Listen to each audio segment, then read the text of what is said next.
नमस्कार दोस्तों Avalon technologies के Q4 के नंबर्स आ चुके हैं दोस्तों। मैंने अभी तक नंबर देखे नहीं है कैसे रहे, साथ में लेकर के चलता हूँ। अभी कुछ आप कहते हैं 5-10 मिनट पहले ही कंपनी ने अपने नंबर पेश किए हैं और देखिए, जब भी नंबर रात को लेट आए ना, मैक्सिमम टाइम ये होता है नंबर्स ख़राब हैं। और एवलॉन टेक्नोलॉजीज में जिस तरह के निवेशक फंसे हुए हैं, इस बार अगर ख़राब नंबर्स आते हैं, लिटरली में ये निवेशकों के साथ धोखा होगा। तो सीधा लेके चलता हूँ नंबर्स की तरफ। देखिए, सबसे पहले बात कर लेते हैं क्या नंबर्स दिए मिलियंस में, कंसोलिडेटेड फाइनेंशियल नंबर्स है दोस्तों।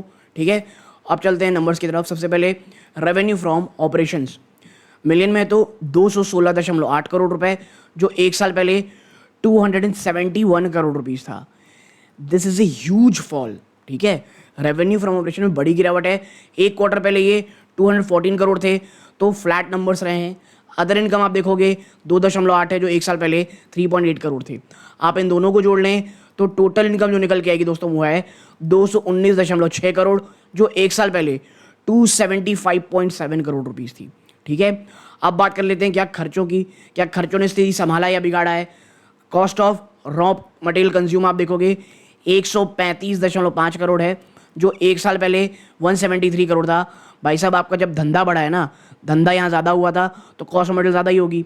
इन्वेंट्रीज अगर आप चेकआउट करोगे तो यहाँ पे आप कह सकते हैं 0.1 करोड़ रुपीस की यहाँ पर आप कह सकते हैं 0.1 करोड़ रुपीस की पॉजिटिव है, जो एक साल पहले ये 6 करोड़ रुपए थी। ठीक है, अब आप देखें employee benefit expense 45.1 crore rupees है, जो एक साल पहले 46.5 करोड़ रुपीस थी। ठीक है, अब यहाँ पे क्या फाइनेंस कॉस्ट 3.9 ऑलमोस्ट 4 करोड़ रुपए, जो एक साल पहले 9-9.5 करोड़ थी। तो यहाँ कुछ राहत मिलती हुई दिखाई दे रही है। अब बात कर लेते हैं अदर एक्सपेंसेस की। 19 करोड़ रुपए का रहा है इस बार, जो एक साल पहले 17.5 करोड़ रुपए था। आप इन सबको जोड़ लेंगे तो टोटल एक्सपेंस जो निकल के आएगी 209.6 करोड़, जो एक साल पहले 245 करोड़ रुपए थे। अब आपको दिख ही रहा होगा, कोई बहुत बड़ा कैलकुलेशन नहीं है।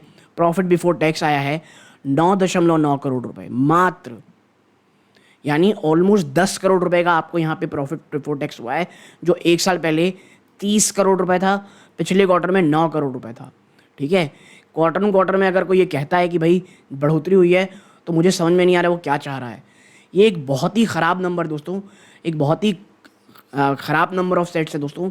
और यहाँ पर जब हम जाते हैं और प्रॉफिट फॉर द पीरियड आप देखते हो, 7 करोड़ रुपए निकले हैं।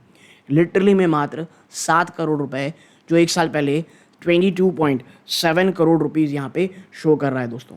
ठीक है, 22.7 करोड़ रुपीज़ यहाँ पे चीज़ें शो हो रही हैं।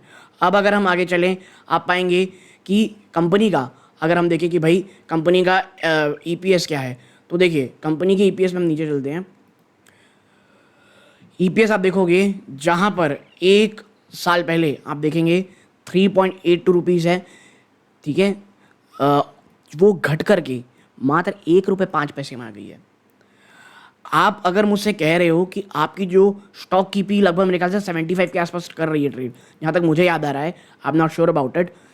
इतने महंगे वैल्यूएशन में आप इस प्रकार के नंबर पेश करेंगे तो मुझे समझ नहीं आ रहा निवेशकों को क्या ही मिलने वाला है। ठीक है, और अब आप देखो यहाँ पे कंपनी का, हम थोड़ा नीचे चलते हैं। अगर कंपनी वो दिखा देगी सेगमेंट वाइज क्या है चीज़ें, तो अभी तो ऐसा कुछ नहीं है। लेकिन हाँ, जो नंबर्स यहाँ पे आए हैं दोस्तों, ये बिल्कुल भी अच्छे नहीं हैं। मतलब लिटरली में इट्स अ शॉकिंग नंबर। अब उन निवेशकों के लिए जो स्टैंड अलोन भी देखना चाहते होंगे कि भैया क्या स्टैंड अलोन में कुछ बढ़िया काम हो गया है, तो भाई ऐसा तो होने वाला है नहीं। बट फिर भी टोटल इनकम 136 करोड़, वो घट करके मात्र 115 करोड़ रह गई है। भाई साहब, आपके टोटल खर्चे आप हटाएंगे, टोटल एक्सपेंस 110 करोड़ रुपए, जो एक साल पहले 116 करोड़ थी।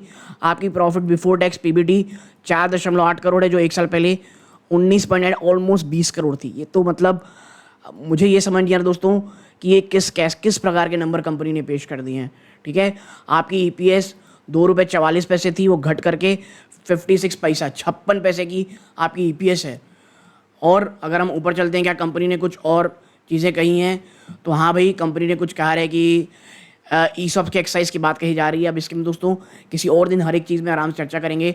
बट करेंटली यहाँ पे मेरा काम था सिर्फ नंबर शो करना, और नंबर्स बहुत ख़राब है ये।